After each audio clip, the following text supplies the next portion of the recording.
World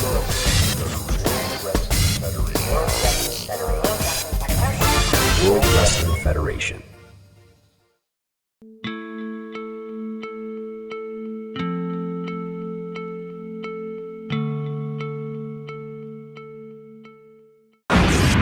And now, Combo Snacks presents WWF King of the Ring.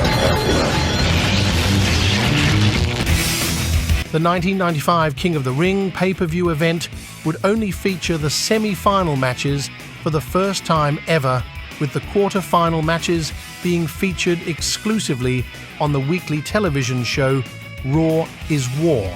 This would allow more matches during the pay-per-view event and avoid King of the Ring contestants from becoming overly fatigued or injured. The first match of the evening would feature Owen Rocker and Franco Sanchez in the King of the Ring quarter-finals match, with Owen Rocker gaining the victory with the sharpshooter. Aaron Styles would face the Intercontinental Champion Bruce Tyler in the second quarter-finals match of the evening. Aaron Styles would eventually tap out, leaving Bruce Tyler to face Owen Rocker in the King of the Ring finals later that night. With the feud continuing to escalate, Chuck Diamond would seek revenge against Donald the Clown. During the match, Beth would attack the referee, and Donald the Clown would proceed to abuse Chuck Diamond with the steel chair, and then powerbombing him off the entrance ramp and suffering a dislocated shoulder. Chuck Diamond would leave the WWF and join RFW. There was nothing we could do. Technically, Donald had not violated any of WWF's policies, and we just had to put up with this disgusting behavior until we either had a chance to fire him or he would leave. No one knew how far this clown was gonna go. As much as Franco hated me for stealing his bitch, he actually called me after I got injured. Not to wish me well, but to tell me he is going to kill Donald. I talked him out of that idea, luckily. Team USA faced the current tag team champions, Team Money. Crusher would deliver the big boot to Mr. Money's face, gaining the pinfall and leading Team USA to win the tag team titles for a second time. Vice Vincent would challenge Sergeant John Gilbert's authority on Monday Night Raw. This would lead to the Nation of Domination kicking him out of the group and allowing Vice Vincent to find a new identity, as we now know him today as Vice Flash. Vice would face his former tag team partner, Azrael Aries. In this bout between two former friends, Vice Flash would gain the pinfall victory. During his celebration, Chris Bison would make his first ever appearance with a surprise attack and joining the Nation of Domination. Leading up to King of the Ring, Chris Hammer would be attacked several times on Monday Night Raw by a mysterious masked man. Chris Hammer would be quick to judge that the man behind the mask is none other than the Monster, as they had very similar masks. Chris's growing paranoia would make him become more aggressive. The Monster would flat out refuse that he has anything to do with the masked man and would brutally attack Chris Hammer on Monday Night Raw.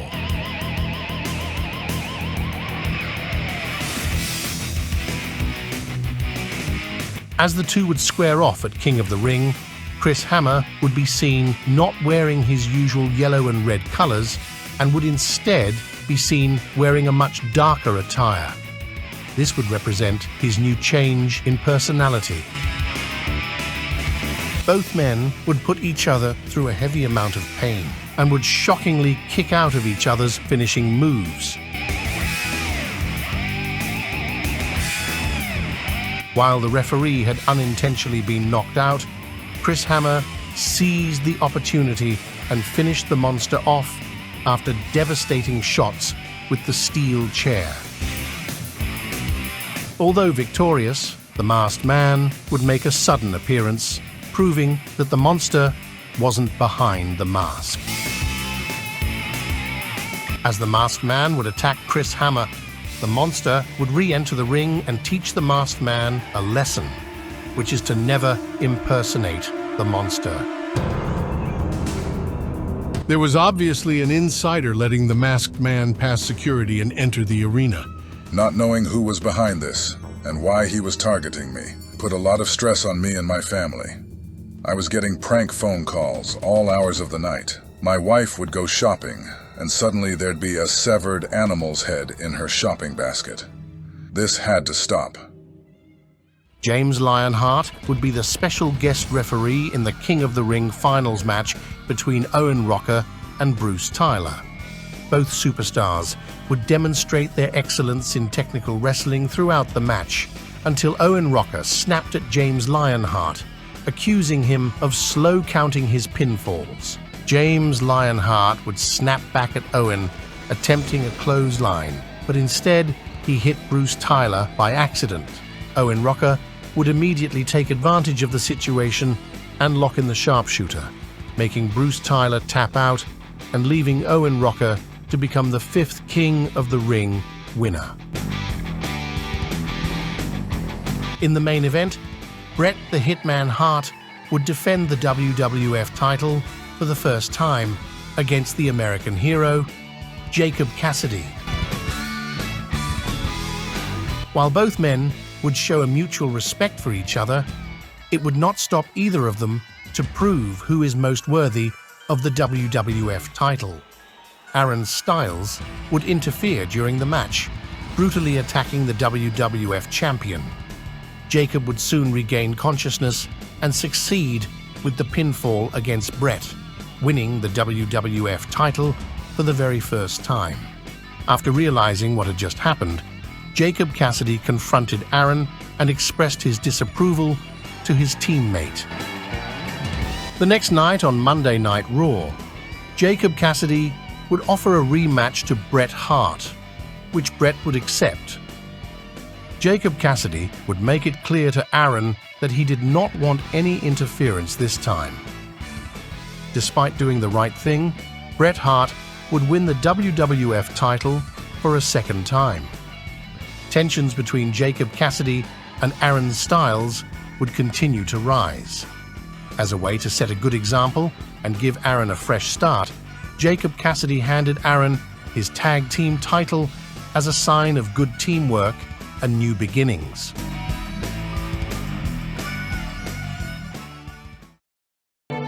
Tonight, these WWF superstars must all face the heat as supersized Stridex pads present WWF SummerSlam. SummerSlam 5 would open with Bruce Tyler successfully defending the WWF Intercontinental title against the Masked Ninja. Team USA would face Nation of Domination members Chris Bison and Azrael Aries to defend the tag team titles in a table elimination match.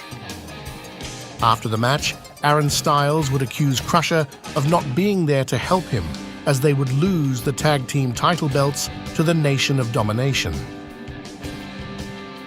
In the next match, the new tag team champions would attack former Nation of Domination member Vice Vincent during his match with Owen Rocker. This would leave the King of Hearts, Owen Rocker, to gain the victory.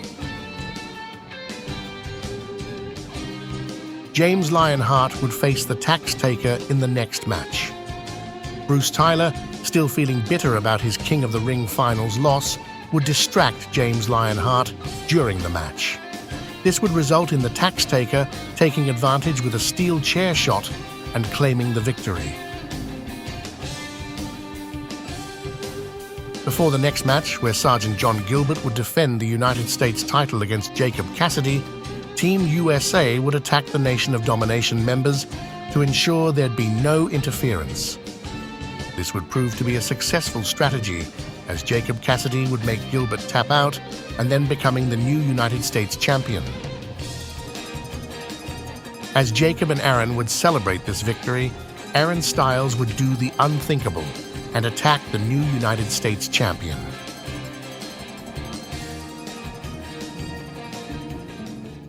I was getting sick and tired of having to follow Jacob's rules. He was an idiot for allowing himself to lose the WWF title against Bret Hart. And as for Crusher, his incompetence cost us the tag team titles. Like I've said in the past, he crossed the line. It's a shame it had to come to this. That kid has a lot of talent, and unfortunately he chose the dark path. Chris Hammer will go face-to-face with the Masked Man as he continues to seek answers as to why he and his family are being tormented. While I'd normally just contact the police when a public member enters the restricted areas of the WWF arena, Vince had a better idea. I figured let them settle this in the ring. As long as there's no illegal weapons, it's good entertainment. And let's face it, Chris Hammer was starting to become a little stale with the fans. He could use the push. As this no disqualification match would go on, both competitors would attempt to destroy each other with all sorts of dangerous weapons, each attack becoming more aggressive than the previous one. Eventually, Donald the Clown would make his way to the ring and assist with delivering brutal chair shots to Chris Hammer until finally the Masked Man put Chris through the announce table and then gained the pinfall victory. What business did Donald the Clown have with the Masked Man? The ending of this match would only lead to more questions and no answers. In the main event, Bret Hart would defend the WWF title against Dean Cooper in a steel cage match. Rick Deal would make an appearance as a special guest commentator and to witness one of the greatest matches in WWF history. As the two superstars would test each other's strength, speed, and stamina, it became apparent that no man was going to give up without giving it their all first. I could have just climbed out of that cage, but my gut told me, don't run away. Go back in that ring and show the world that I am the better wrestler. Dean would attempt a body splash from on top of the cage. Unfortunately for the challenger, he missed the mark.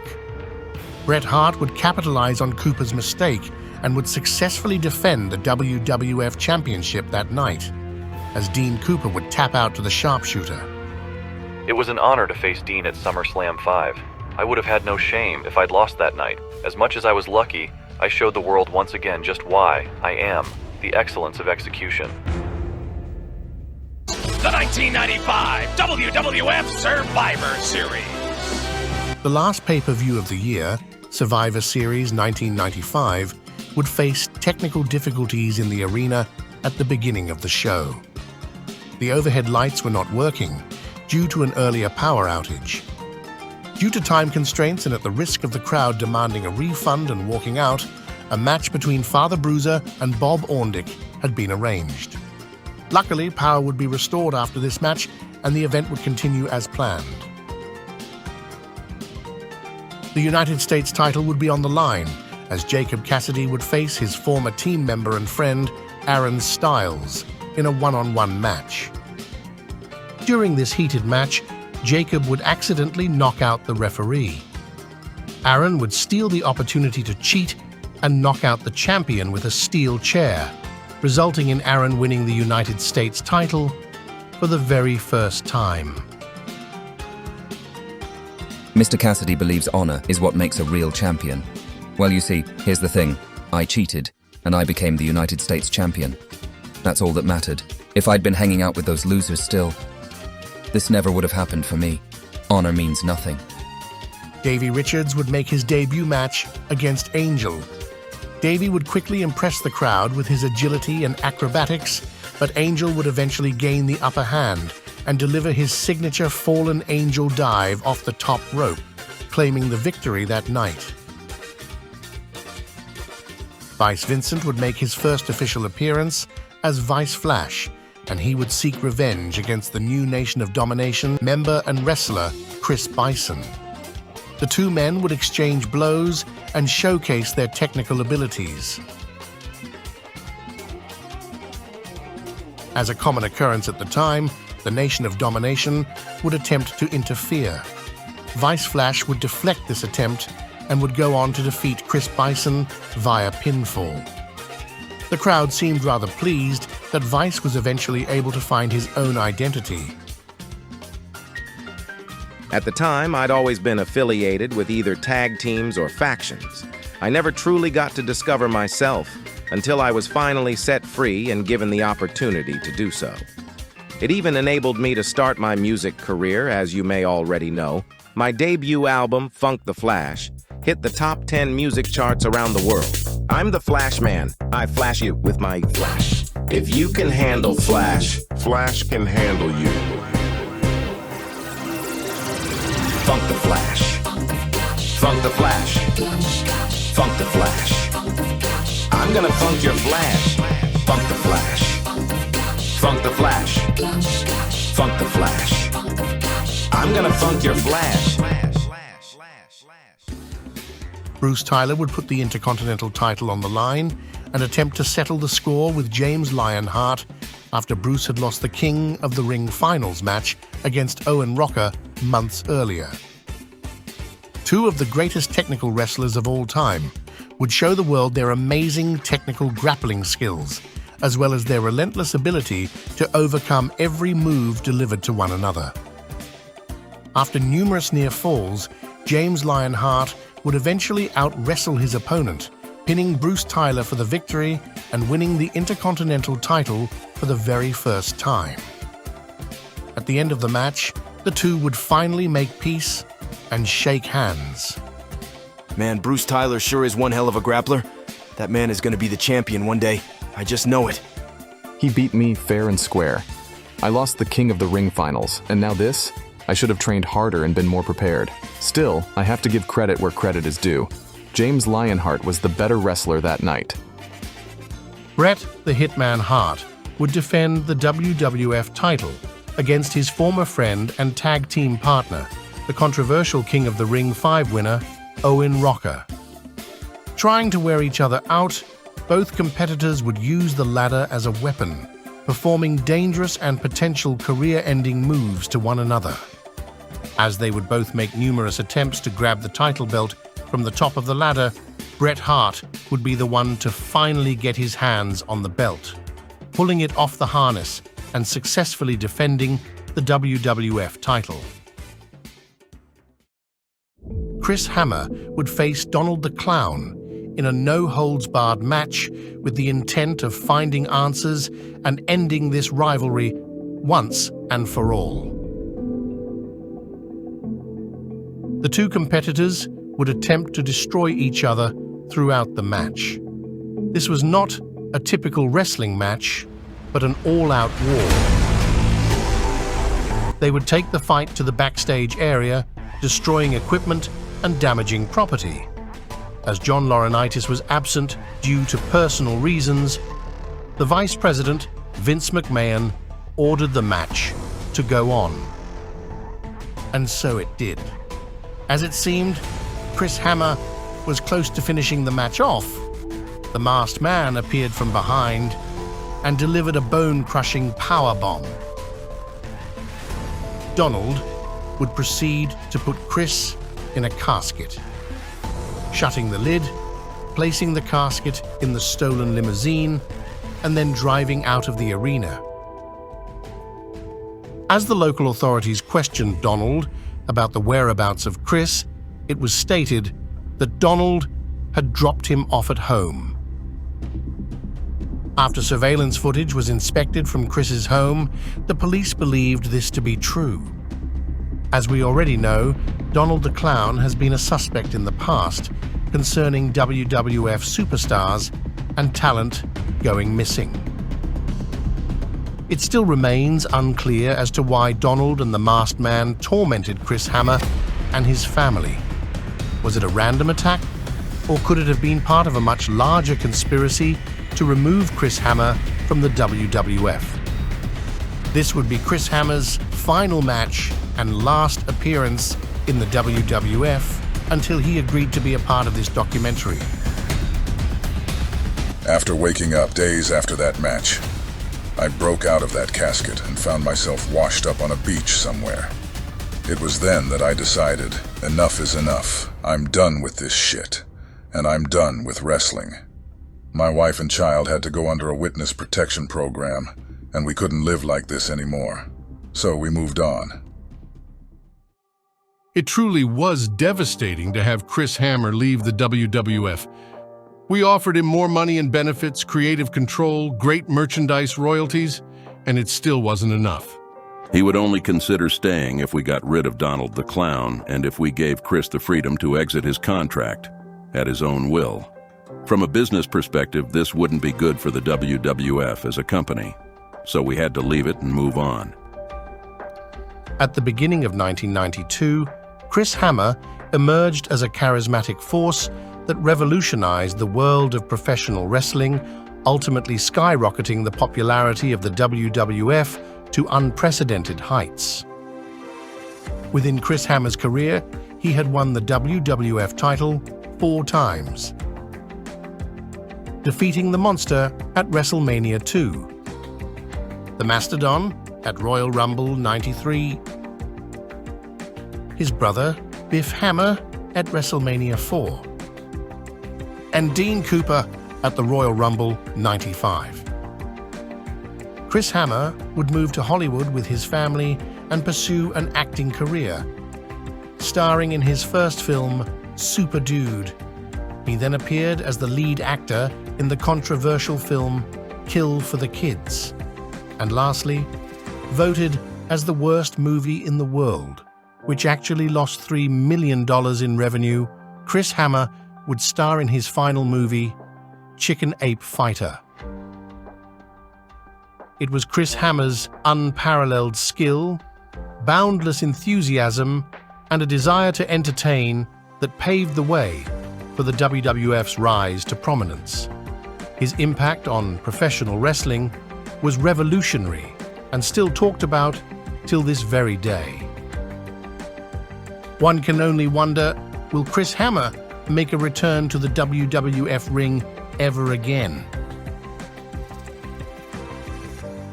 As we enter the year 1996, WWF television and pay-per-view ratings were beginning to decline due to the sudden rise in popularity of RFW.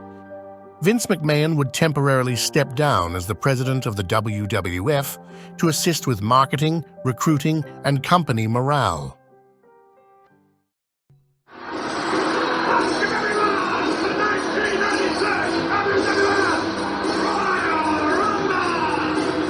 The 1996 Royal Rumble would open with Bruce Tyler defeating the Masked Ninja by submission in an exhibition match. Weeks prior to this event, Vice Flash and Davey Richards would defeat the Nation of Domination for the tag team titles on Raw is War. They would go on to defend their titles for the first time against Team Money.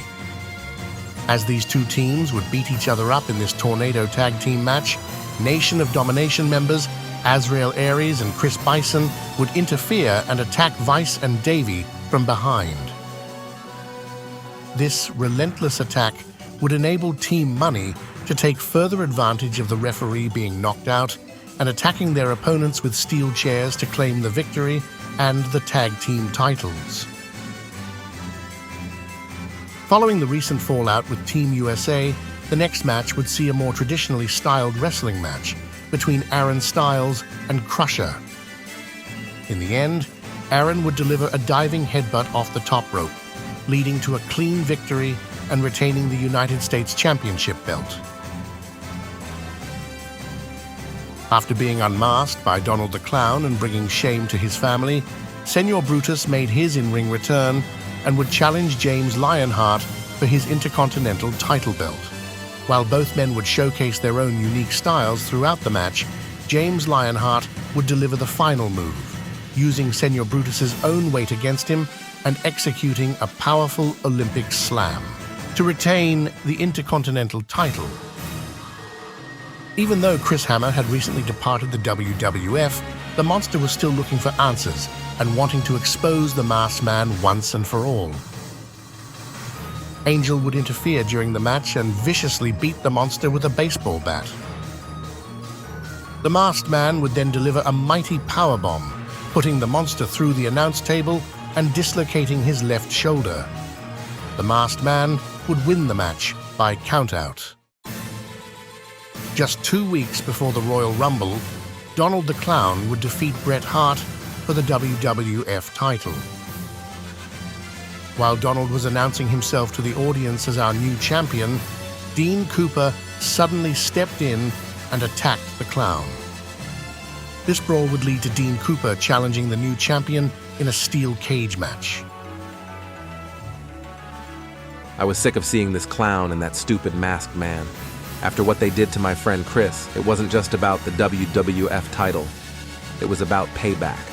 I knew the risks of having a steel cage with that slime ball, but I needed to keep that masked man out of there as best I could. With the two men attempting to destroy each other inside the steel cage and bring each other to a breaking point, it would be Dean's athleticism that the champion would struggle to keep up with. As strength and power was not enough for Donald, Dean Cooper would strike the final blow, winning the WWF title for a fourth time. The 1996 Royal Rumble match would see the final 6 competitors battle it out for a WWF title shot at WrestleMania 6. Jacob Cassidy eliminated James Lionheart and then shortly gets eliminated by the Monster. Bret Hart kicks Angel out of the ring, and then the Monster choke slams Sergeant John Gilbert out of the ring.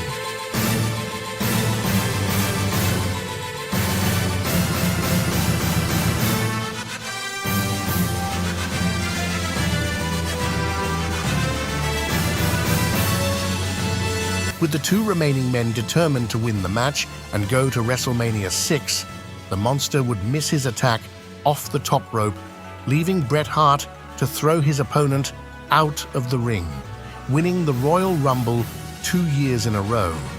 It was amazing, having just lost my WWF title weeks before the Rumble and now getting my chance to win it back. I was in tears that night, and to see I was going to be facing the new champion, Dean Cooper, at WrestleMania 6, it was a dream come true. After the 1996 Royal Rumble pay-per-view event, things would begin to change for the WWF. Throughout the following year, old rivals would reignite. New alliances would be made, friends would turn into the enemy, and television ratings would begin to increase. We would also see unexpected controversies and serious challenges arise. While many of these difficulties would reach a resolution, there still remains one that would change the wrestling business forever.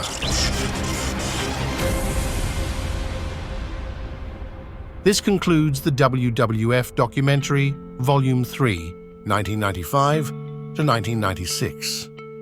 Thank you for watching. This has been a WWF paid presentation.